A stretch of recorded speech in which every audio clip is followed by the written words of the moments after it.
오늘 저에게 주시는 하나님의 말씀은 빌립보서 2장 1절부터 5절까지 말씀입니다. 신약성경 319페이지 빌립보서 2장 1절부터 5절까지 말씀입니다. 빌립보서 2장 1절부터 5절까지 말씀 우리 한 목소리로 같이 봉독하겠습니다. 그러므로 그리스도 안에 무슨 권면이나 사랑의 무슨 위로나 성령의 무슨 교제나 긍휼이나 자비가 있거든 마음을 같이하여 같은 사랑을 가지고 뜻을 합하며 한 마음을 품어 아무 일에든지 다툼이나 허용으로 하지 말고 오직 겸손한 마음으로 각각 자기보다 남을 낮게 여기고 각각 자기 일을 돌볼 뿐더러 또한 각각 다른 사람들의 일을 돌보아 나의 기쁨을 충만하게 하라. 너희 안에 이 마음을 품으라. 곧 그리스도 예수의 마음이니. 아멘. 요즘 저희는 마태복음을 묵상하고 있습니다. 매 새벽 기도마다 마태복음을 함께 나누며 기도하고 있죠. 어제까지 나누었던 마태복음은 마태복음 24장 말씀을 어제까지 나누었습니다. 마태복음 24장은 이 작은 묵시록이라고 불리우는 그런 장입니다. 마치 요한계시록이 이 미래에 대한 것들을 이야기하고 있는 것처럼 이 마태복음 24장은 우리 예수님께서 마지막 시대에 있을 일들을 많이 말씀하고 있기 때문에 작은 묵시록이다라고 그렇게 부르기도 합니다. 예수님은 그 24장, 마태복음 24장에서 마지막 시대에 있을 여러 가지 일들을 말씀하시면서 사람들의 마음이 어떨 것인가, 바로 사람들의 마음이 사랑으로부터 멀어질 것이다 라고 말씀하셔요. 마태복음 24장 12절 말씀이 이렇게 되어 있습니다. 불법이 성함으로 많은 사람의 사랑이 식어지리라. 사랑은 점점 뜨거워져야 하는데 마지막 시대가 되면 될수록 사랑이 점점 식어져 간다. 그렇게 말씀하십니다. 마지막 때의 모습에 대해서 사도 바울도 디모데후서 3장 2절로 5절 말씀을 통해서 사람들이 마지막 시대에 어떤 모습을 가진 특징을 가지게 될 것인가 이렇게 말씀하고 있습니다. 그때에는 사람들이 자기를 사랑하고 돈을 사랑하며 뽐내고 교만하고 하나님을 모독하고 부모에게 순종하지 않을 것입니다. 그들은 감사할 줄도 모르고 거룩하지도 않으며 사랑이 없고 용서하지 않고 남을 헐뜯고 자제하지 못하며 사납고 선한 것을 싫어하고 배반하고 조급하며 거만하고 하나님보다 쾌락을 더 사랑하고 겉으로는 신앙심이 있는 듯이 보이지만 그 능력은 거부할 것입니다. 이런 시대가 되면 어떨까요? 그야말로 살벌하지 않겠습니까? 아마도 세상을 살아가는 어떤 사람도 이런 세상을 원하는 사람은 없을 것입니다. 이런 세상에 살고 싶은 마음을 가진 사람도 아무도 없을 것입니다. 서로 사랑하며 평화롭게 사는 것, 서로가 서로를 존중하며 행복하게 사는 것은 세상 모든 사람들이 꿈꾸는 보편적인 꿈인 것입니다. 그런데 그 꿈과 현실이 차이가 나도 너무 많은 차이가 나는 것입니다. 그것이 오늘 이 시대의 모습이지요. 신문을 들여다봐도 방송에서 들리는 뉴스를 들어봐도 온통 뒤틀리고 삐뚤어진 인간들로 인해서 발생하는 어둠의 소식뿐인 것입니다. 쿠데타가 일어난 미얀마에서는 총에 맞아 죽었다고 하는 시민들의 이야기가 흘러나옵니다. 군인들이 총칼을 들고 집에 들어와서 모든 것들을 약탈해 갔다고 아무것도 남지 않았다고 울부짖는 사람들의 이야기가 나오는 것입니다. 중국에서는 소수 민족을 재교육한다는 명목으로 강제 수용소에 위구르 사람들을 집어넣고 그 안에 위구르 여성들이 있는데 강제로 불임 시술을 합니다. 아이를 낳지 못하도록 만들어서 그 인구가 불어나지 못하도록 만드는 거죠. 조직적으로 강간을 합니다. 성고문이 자행됩니다. 이런 소식이 세상에 흘러나오고 이로 인해서 서방 국가들이 중국을 비난하고 그런 일들이 일어나고 있는 것입니다. 며칠 전에는 미국 애틀란타에서 21살 먹은 한 청년이 베트남계 마사지 업체와 한국계 마사지 업체를 돌아다니면서 총을 난사해서 8명을 죽이는 그 일들이 일어났습니다. 그중에 한국계 사람들도 4명이 포함되어 있다고. 그러면서 이 신문에 보니까 그 어머니는 나의 전부였다고 그러면서 아이들이 울부짖는 그런 모습이 나오는 것입니다. 사람들의 소원을 함께 더불어 행복하게 사는 것이지만 벌어지는 현실은 그 소원과는 정반대로 흘러가고 있는 그런 모습을 우리는 보고 있는 것입니다. 하나 되기를 원하는 소원은 있는데 하나 되지 못하는 세상, 화목하기를 원하는 소원은 있는데 화목을 하지 못하고 의심과 갈등 그리고 미움을 쏟아내는 세상, 그것이 우리가 살아가고 있는 이 세상인 것입니다. 그렇다면 저와 여러분이 속해 있는 크리스찬 공동체는 이 어두운 현실을 향해서 무엇을 해줄 수 있을까요? 이 어두운 세상을 향해서 무슨 말을 할 수 있을까요? 교회가 이런 세상에 전해야 할 메시지는 무엇일까요? 종종 사람들은 이럴 때의 교회는 세상을 향해서 서로 사랑해야 합니다. 서로 이해하고 서로 돌봐야 합니다라고 메시지를 선포해야 한다고 생각합니다. 일리가 있는 말씀이지요. 자, 그런데 이런 질문을 한번 던져보는 것입니다. 자, 정말 교회가 이 세상을 향해서 사랑해야 합니다라고 외치고 평화를 외치고 우정을 외치고 양보를 외치면 세상이 교회의 목소리에 귀를 기울일까요?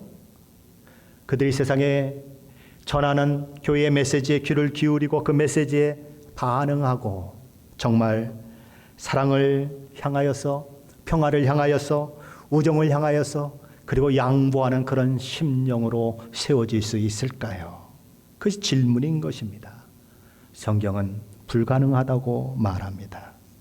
죄인은 머리끝부터 발끝까지 죄성으로 가득 찬 죄인은 결코 그 모든 것들을 만들어낼 수 없다고 성경은 선언하는 것입니다. 예수 그리스도의 복음으로 근본적인 변화가 그 사람 안에서 일어나지 않으면 불가능하다고 성경은 선언하는 것입니다. 가시나무에서 포도 열매가 맺힐 수 없고 엉겅퀴에서 감람나무 열매가 무화과 열매가 맺힐 수 없는 것처럼 죄인에게서는 죄의 열매가 나타날 수밖에 없다라고 성경은 이야기하고 있는 것입니다. 그러므로 우리가 세상을 향하여 던져야 할 메시지는, 교회가 세상을 향하여 던져야 할 메시지는 사랑하십시오, 화평하십시오라고 하는 말이 아닌 것입니다. 왜요? 너무 공허한 소리이기 때문에 그렇습니다. 할 수 없는 사람에게 이것을 하라고 얘기하는 것은 사실은 아무런 의미가 없는 거예요. 어린아이에게 직장에 가서 돈 벌어오라고 얘기하는 것과 똑같아요. 어린아이에게 아빠처럼 힘을 쓰라고 하는 것과 똑같아요.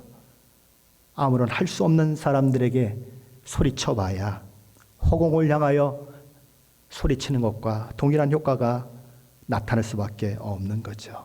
그래서 교회의 메시지는 언제나, 교회가 세상을 향해 던져야 할 메시지는 언제나 복음의 메시지여야 한다는 거예요. 왜냐하면 십자가 복음만이 죄 허물로 죽은 인간을 살려낼 수 있으며 옛사람, 죄의 사람을 새사람 되게 하는 능력이 있기 때문에 그래요. 그리고 복음으로 옛사람이 죽고 새사람이 된 사람만이 진정한 사랑과 화평을 만들어내는 그런 능력을 가질 수 있기 때문에 그런 것입니다. 그래서 교회는 세상을 향하여 복음을 외쳐야 하는 거예요.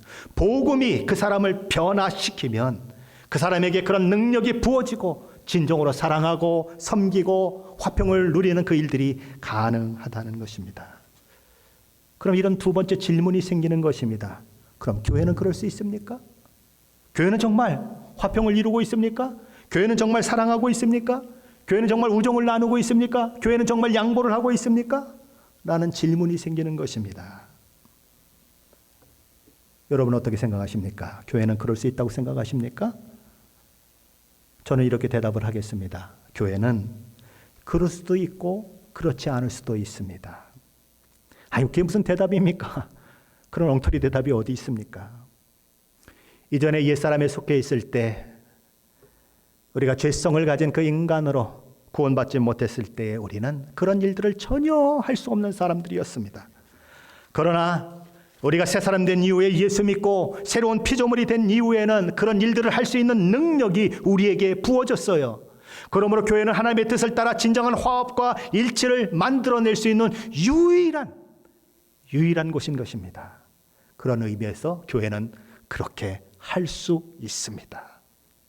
하지만 우리에게 진정한 화합과 일치를 이루어낼 수 있는 능력이 있음에도 불구하고 우리가 여전히 옛사람의 행실과 습관을 버리지 못하고 여전히 옛사람의 행실과 습관을 따라 행동하는 그런 모습을 보인다면 안타깝게도 능력은 부어졌지만 진정한 화합과 일치를 만들어낼 수 없는 것이 또한 교회이기도 하다는 것입니다. 그러므로 그렇지 않을 수도 있다는 대답이 나올 수밖에 없는 것입니다. 자, 그러면 옛사람이 아니라 새사람이 되었어요. 분열 대신에 일치를, 다툼 대신에 화평을, 미움 대신에 사랑을 행할 수 있는 능력이 부어진 교회 공동체임에도 불구하고 왜 교회는 분열과 다툼 이런 것들이 드러나고 있는 것일까요? 그 이유는 어디에 있을까요? 사도 바울은 오늘 본문 빌립보서 2장 3절 상반절에서 두 가지 원인 때문이라고 이야기하는 것입니다. 그 두 가지가 무엇입니까? 첫째는 다툼이고 둘째는 허영이다. 첫째가 무엇이라고요? 다툼. 여기 다툼이라고 하는 이 말은 당을 지어 싸우는 것, 당파 싸움을 말합니다. 일종의 파벌의식, 집단 이기주의, 편파적 그런 성향 등으로 인해서 발생하는 싸움이 바로 당파 싸움입니다. 거기에는 이성적인 판단이나 무엇이 옳은가 하는 그런 진정한 고민이 들어갈 자리가 없어요. 다만 내 편이냐가 중요해요. 옳으냐 그르냐 하는 것도 다 무엇 때문에 갈라집니까?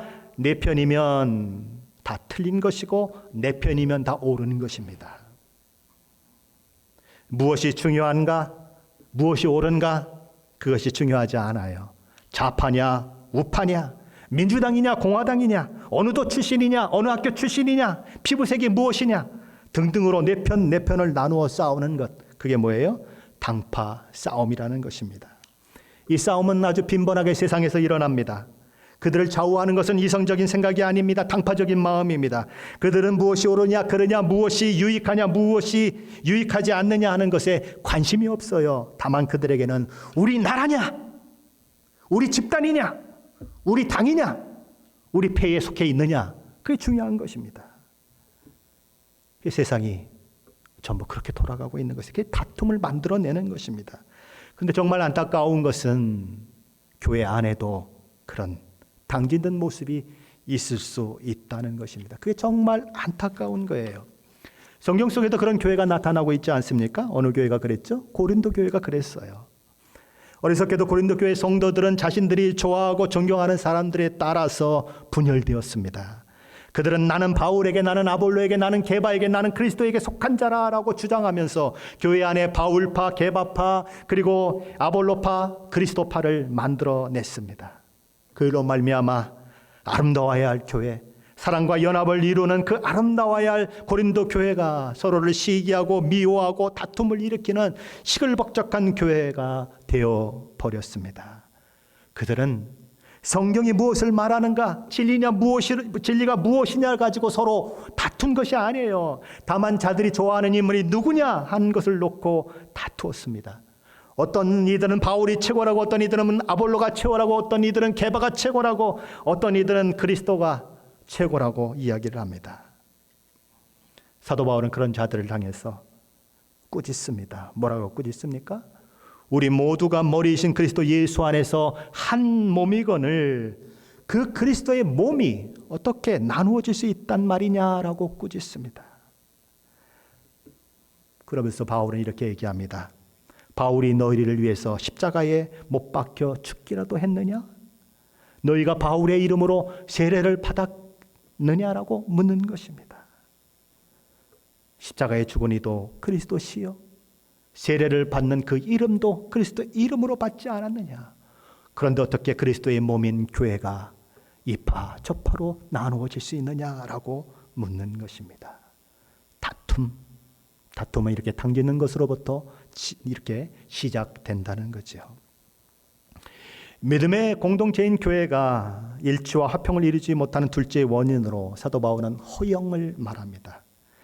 허영이라고 하는 것은 텅 빈 영광을 구하는 것을 말합니다.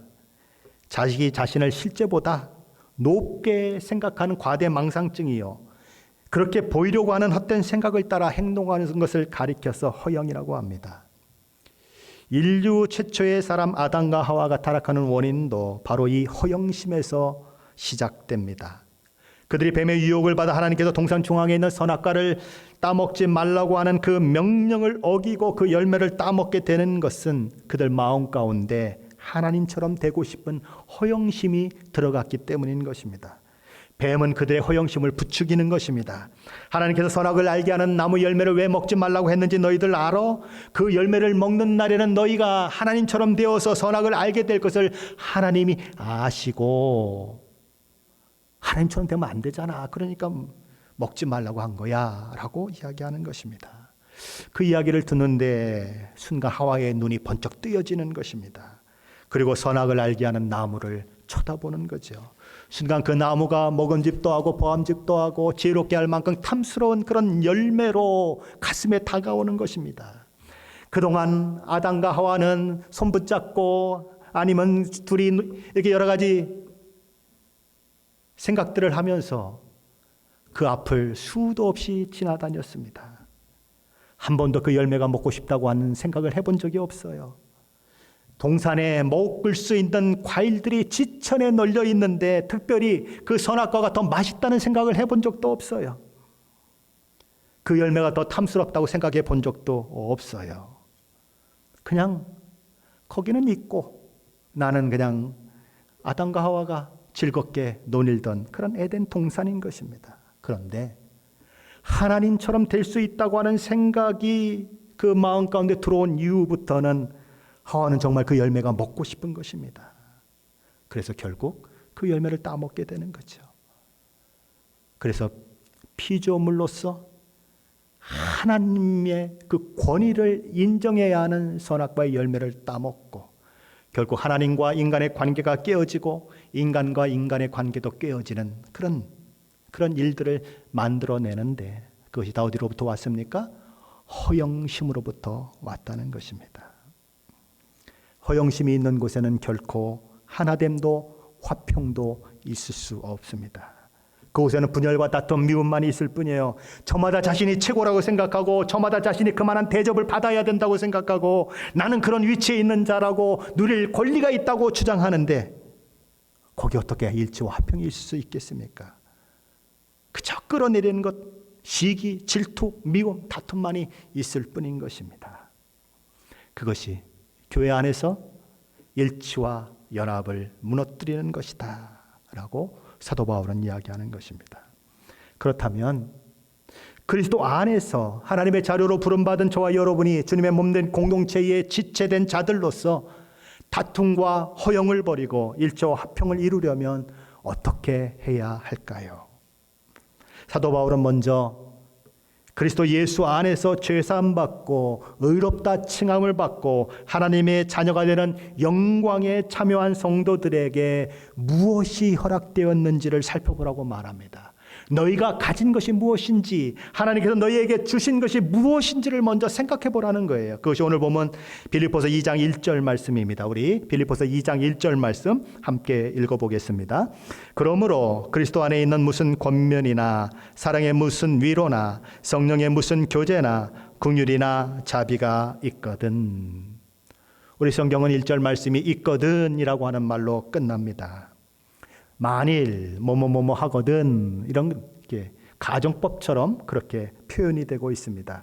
무엇이 없을 수도 있지만 만일 있다면이라고 잘못하면 오해할 수 있는 그런 문장인 것입니다. 그런데 여기서 말씀하는 이 말씀은 그런 의미가 아닌 것입니다. 여기서 바울이 이야기하는 의도는 빌립보 교회 성도들에게 그들이 이미 가지고 있는 것을 기억하도록 만드는 데 있어요.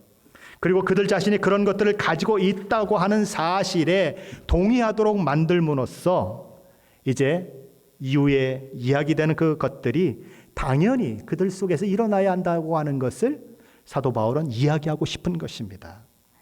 그래서 김세영 교수님의 책 빌립보서 강해에서 이 부분을 이런 식으로 번역을 했는데 좋은 번역이라고 생각해서 제가 여기에 인용합니다. 여러분은 그리스도 안에서 권면을 받고 있지요. 그렇지 않습니까? 사랑의 위로를 받고 있지요. 그렇지 않습니까? 성령의 교제를 나누고 있지요. 그렇지 않습니까? 자비와 긍휼을 받고 있지요. 그렇지 않습니까? 그렇다면 이러이러한 일들이 여러분에게 있어야 됩니다라고 사도 바울은 지금 이야기하고 있는 것입니다. 사도 바울은 첫 번째로 뭘 얘기합니까? 그리스도 안에서 무슨 권면이 있거든 이라고 말합니다. 너희에게 그리스도와 연합됨으로 경험되는 권면이 있거든. 그리스도 안에서의 삶과 그리스도를 아는 지식이 너희 마음을 사로잡고 너희를 순종으로 이끌고 있거든. 그렇다면 뭘 하라고요? 내가 앞으로 이야기하는 것들에 귀를 기울이고 그렇게 행하라 라고 얘기하는 것입니다. 두 번째로 사도 바울은 그리스도 안에서 사랑에 무슨 위로가 있거든 이라고 말합니다. 그러면 그리스도 안에 있기 때문에 너희가 누리고 있는 사랑의 그런 위로를 너희가 경험하고 있다면 내가 뒤에서 얘기하는 일들이 당연히 너희에게 있어야 한다. 세 번째로 사도 바울은 그리스도 안에서 성령의 무슨 교제가 있거든 이라고 말합니다. 다시 말해서 예수 그리스도를 믿음으로 인하여 성령 하나님께서 보증으로 우리 심령 가운데 들어와 계시다면, 그래서 그 성령 하나님과 교제하고 사귐이 있는 그런 삶이 너희에게 있다면 너희는 2절 이하의 일들이 너희의 삶과 교회 공동체의 삶 속에서 나타나야 마땅하다.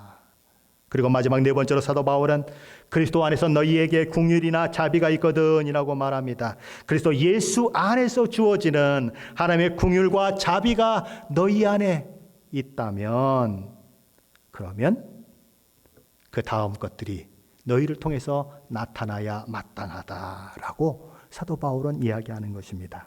자, 이런 의미를 생각하시면서 1절 말씀을 다시 한번 함께 읽어봅니다. 1절 말씀입니다. 그러므로 그리스도 안에 무슨 권면이나 사랑의 무슨 위로나 성령의 무슨 교제나 긍휼이나 자비가 있거든. 자, 있거든 뭘 하라고요? 2절 말씀입니다. 마음을 같이하여 같은 사랑을 가지고 뜻을 합하여 한 마음을 품어. 사도 바울은 오늘 본문 2절에서 그리스도 예수 안에서 주어진 네 가지 것들이 너희에게 있다면, 1절에서 얘기하는 거죠. 교회의 연합과 일치를 위해서 네 가지 마음을 가져야 한다고 2절에서 말씀하고 있는 거예요. 그 네 가지 마음은 각각 어떤 것들입니까? 첫째는 마음을 같이 하는 것입니다. 둘째는 같은 사랑을 가지는 것. 셋째는 뜻을 합하는 것이고, 넷째는 한 마음을 품는 것입니다. 여기 첫째, 마음을 같이 한다고 하는 것은 내적인 마음과 뜻과 감정을 하나로 묶어서 생각하는 것을 말합니다. 같은 마음을 가지고 같은 것을 바라보는 것을 가리키는 것입니다. 한마디로 말한다면 마음을 같이 한다고 하는 것은 같은 생각을 갖는 것을 말하는 거예요. 둘째로 같은 사랑을 가지라고 하는 말은 우리 주 예수 그리스도로부터 십자가의 그 보혈과 은혜로 인하여 예수 그리스도의 그 사랑을 동일하게 받고 있지 않느냐.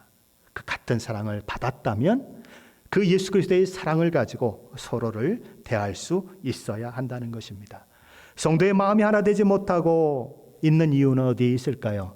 사랑할 때에만 그것이 가능한데 사랑이 없는 교제를 나누고 사랑이 없는 연합을 하려고 하기 때문에 그 사랑의 교제가 오래가지 못하고 그 사랑의 연합이 오래가지 못하는 것입니다.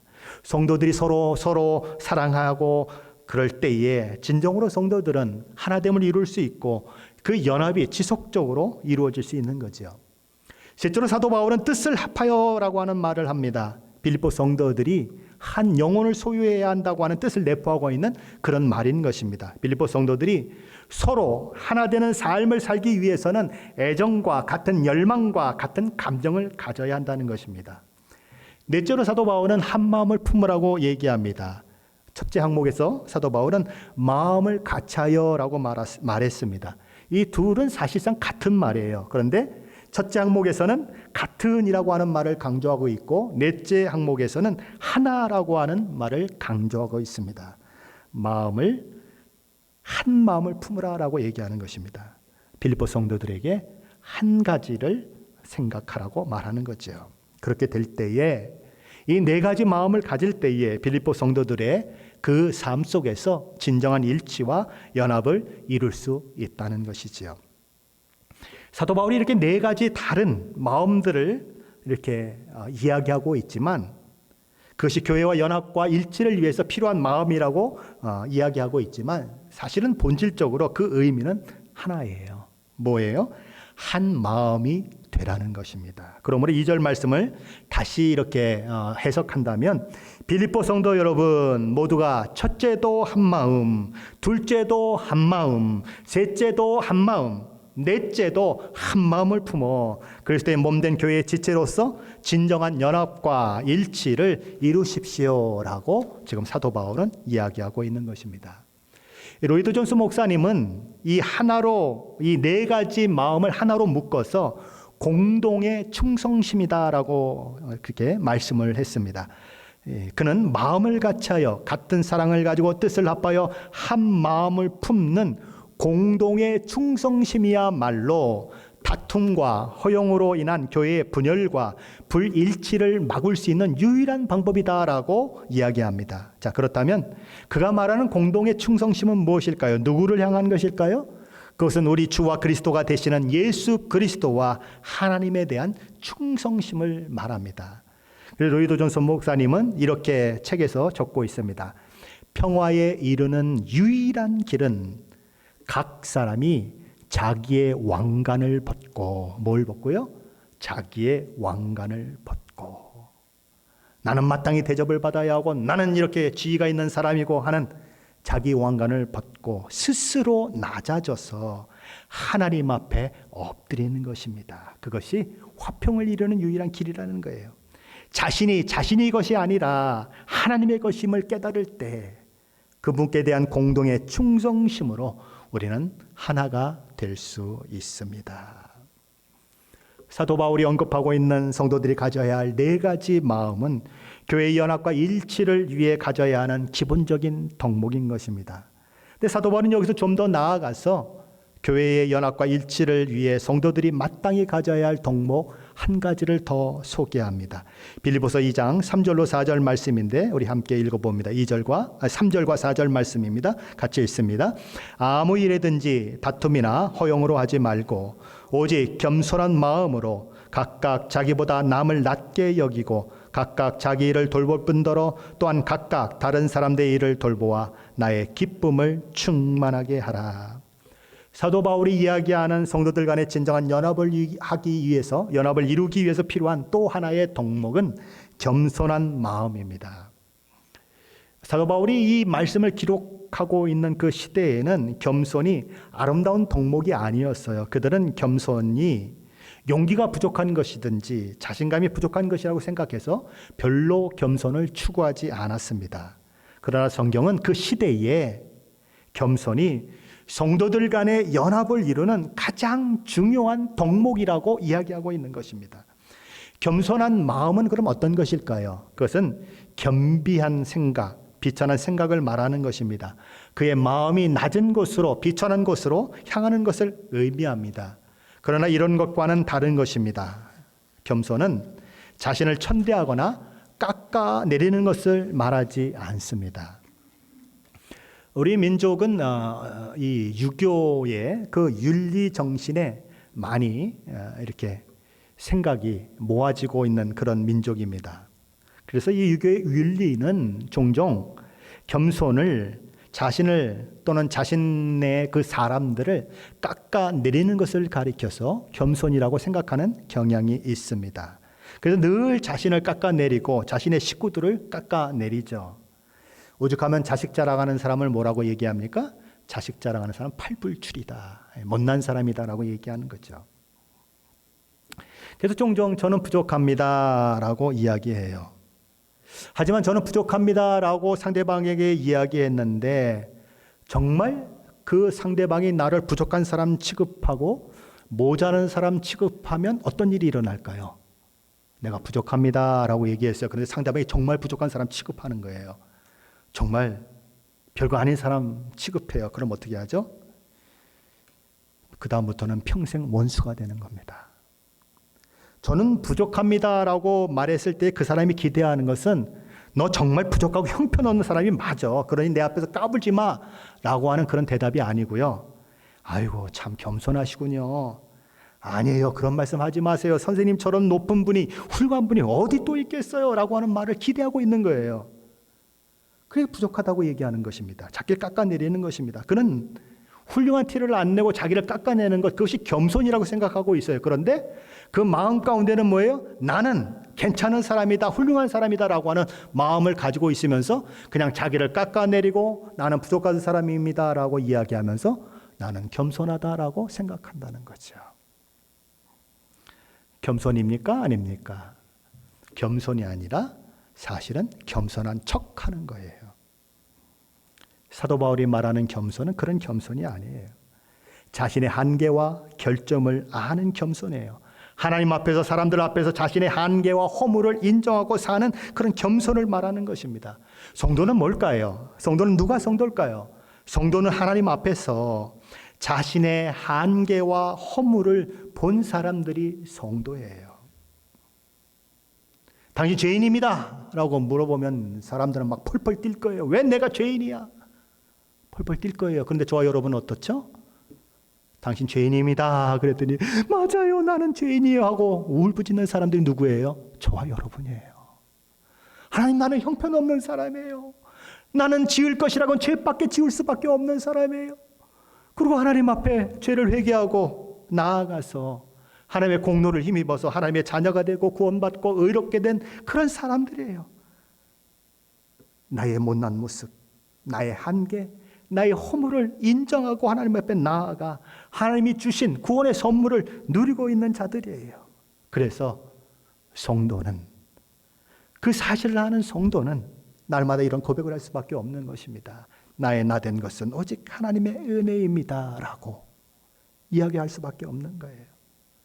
내가 누리고 있는 모든 것, 내가 가진 지위, 내가 가진 학력, 내가 가진 재력, 내가 가진 건강, 다 하나님이 주신 것입니다. 하나님의 선물입니다 라고 고백하는 사람들이 누구냐? 바로 성도예요. 세상 사람들은 내가 이루었다고 얘기하죠. 세상 사람들은 내가 라고 얘기하는 것입니다.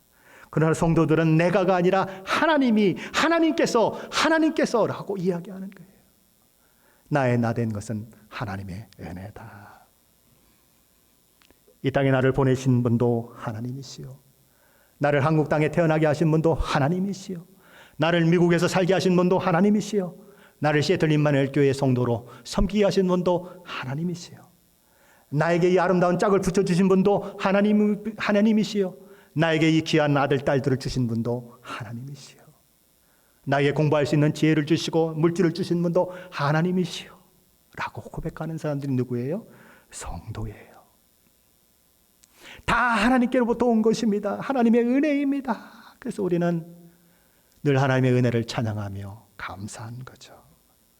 모든 것이 하나님께로부터 왔다면, 정말 모든 것이 하나님으로부터 왔다고 우리가 고백할 수 있다면 우리에게 자랑거리가 있을까요? 자랑거리가 없겠죠. 지금은 제가 좀 늙어서가 좀 이상하네요. 좀 나이가 들어서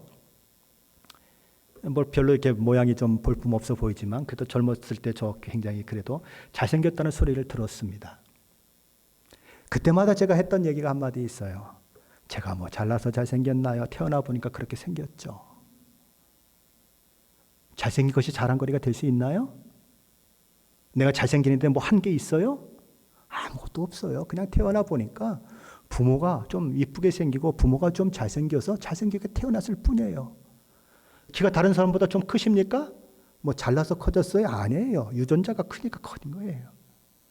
사실상 아무것도 자랑할 게 없어요. 하나님이 주신 거라고 고백할 수밖에 없는 게 성도예요. 그러니 하나님이 주셨다고 생각하는데 어떻게 자랑할 수 있겠어요? 자랑할 수가 없는 거죠. 그런데 그럼에도 불구하고 교회에 다툼이 일어나고 교회에 어려움이 있는 이유가 뭡니까? 하나님이 주셨다고 하는 것을 자꾸 잊어버려요. 그래서 나보다 못난 사람을 보면 괜히 업신여기려고 하는 마음이 생겨요. 그래서 다툼이 일어나는 거예요. 하나님이 주셨다고 하는 것을 잃어버리면 교회는 어떻게 될까요? 고린도 교회의 성도들처럼 돼버리는 거죠. 그들은 하나님이 주신 은사를 가지고도 기재기를 해요. 누가 더 신령하냐라고 해요. 그 은사를 누가 주셨는데요? 하나님이 주셨거든요.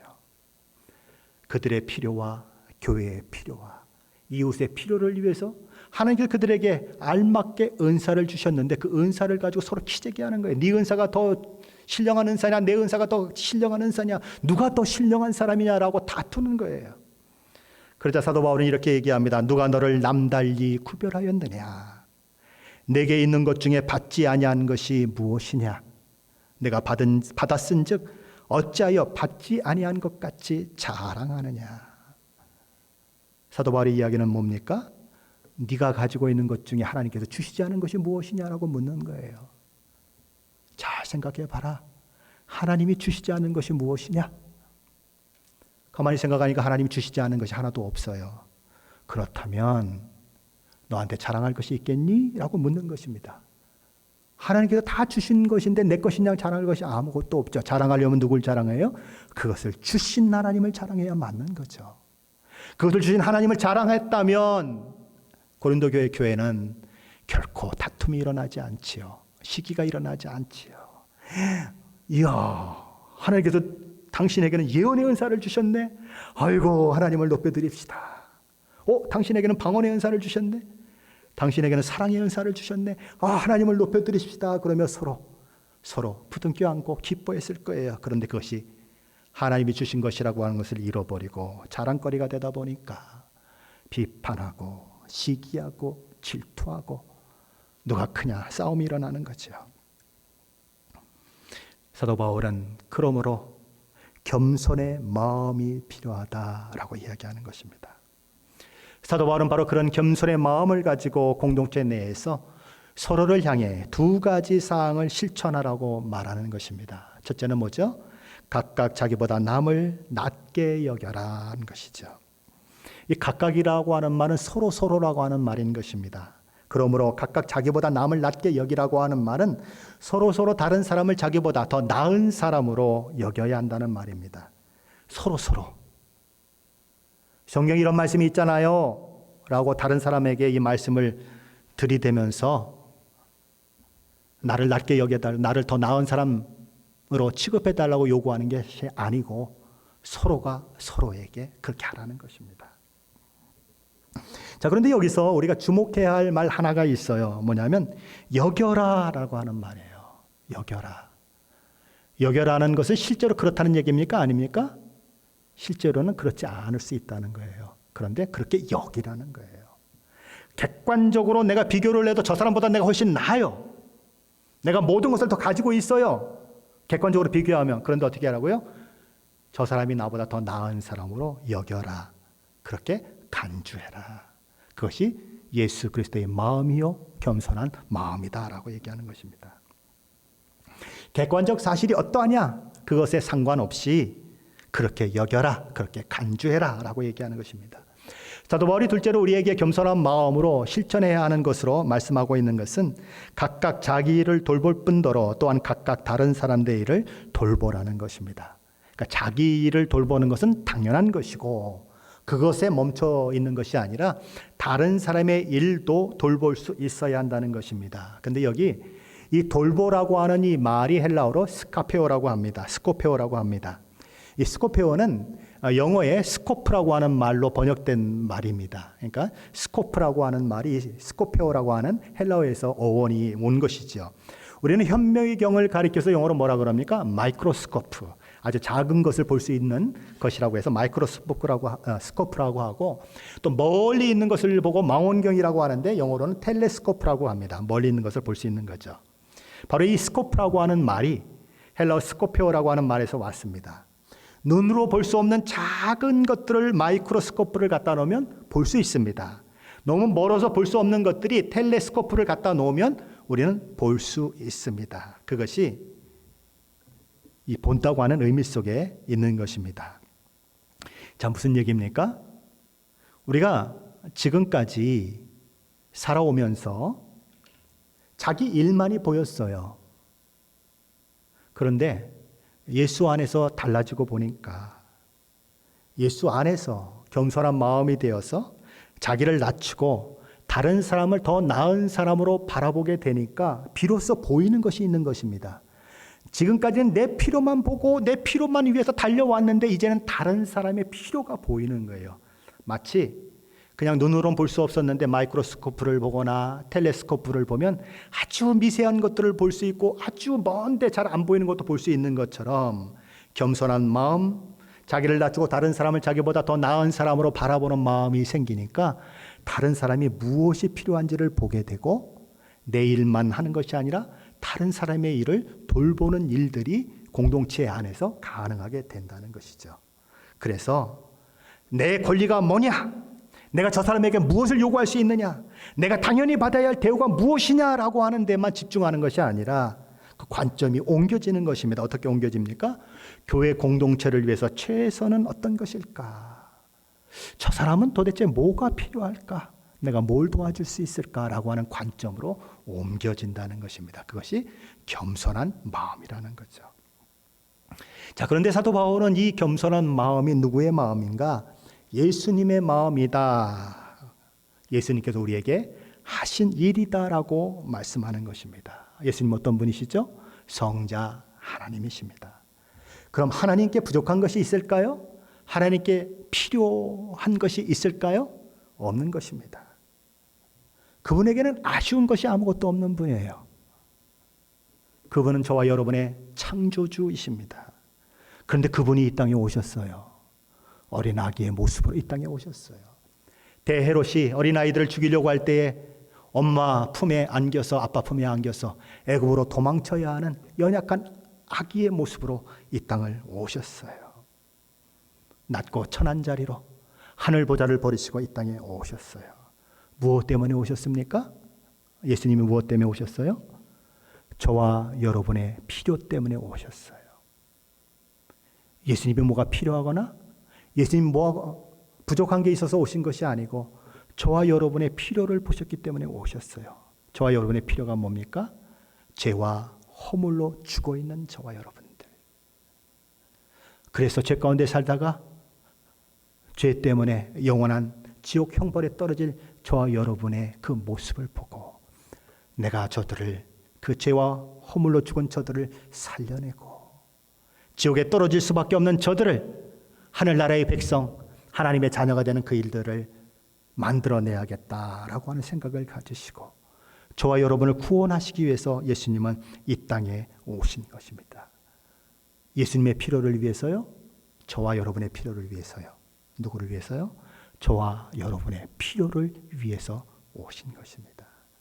그것이 겸손한 마음이라는 거예요. 그것이 예수님의 마음이라는 거예요. 그 겸손한 마음으로 다른 사람을 바라보면 내 필요가 아니라 그 사람의 필요를 채우는 사람이 될 수 있고 그것이 일치와 연합을 만들어낼 수 있다는 것입니다. 그러므로 우리가 본받아야 할 마음이 무엇인가? 바로 예수님의 마음이라는 거예요. 그래서 사도 바울은 5절에서 이렇게 말하는 것입니다. 너희 안에 이 마음을 품으라. 곧 그리스도 예수의 마음이니. 우리가 정말 그렇게까지 낮아지신 예수님을 바라볼 수만 있다면 저와 여러분의 필요를 위해서 하늘 보좌를 그렇게 내버려 두시고 이 땅에 오셔서 아기로 똥 오줌 싸는 그 아기로 오셔서 자라나시고 그리고 그 젊은 나이에 십자가에 못 박혀 죽으실 정도로 저와 여러분을 채우기를 원하셨던 그 예수 그리스도의 십자가를 정말 바라볼 수 있다면 그 예수님 앞에 그 예수 그리스도의 십자가 앞에 무릎 꿇고 엎드려 그 모든 것들을 생각하고 그 마음에 둘 수만 있다면 그 예수 그리스도의 마음을 품고 그 예수 그리스도의 그 마음을 우리 마음 가운데 가질 수만 있다면 저와 여러분은 그때 교회의 일치와 연합을 이루고 서로 섬기는 자가 될 수 있는 것입니다. 누구도 예수 그리스도의 그 사랑이 아니고는 누구도 예수 그리스도의 그 십자가의 은혜가 아니고는 자기를 낮출 방법이 없어요. 우리는 아무것도 아닌 것 가지고도 자랑하려고 하는 것에 아주 익숙한 사람들이에요. 그런데 예수 그리스도 앞에 나아가면 예수 그리스도의 십자가 앞에 나아가면 내가 아무것도 아니라는 것을 알게 돼요.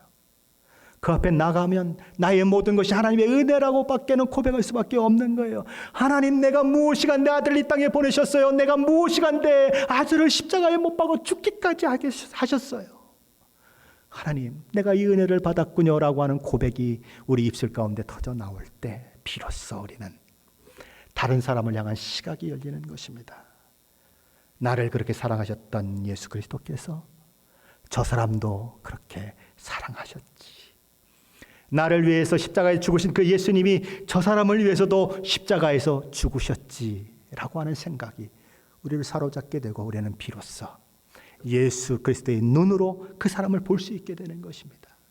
내 눈으로 보면 미움 천재예요. 내 눈으로 보면 시기할 것 천재예요. 그런데 예수의 눈으로 보면 사랑스러운 자매요, 사랑스러운 형제인 것입니다. 너희 안에 이 마음을 품으라. 곧 그리스도 예수의 마음이니. 그 예수의 마음을 품고 서로를 바라보시는 은혜의 역사가 저에게도 있고 여러분들에게 있으시기를 예수 그리스도 이름으로 간절히 축원합니다.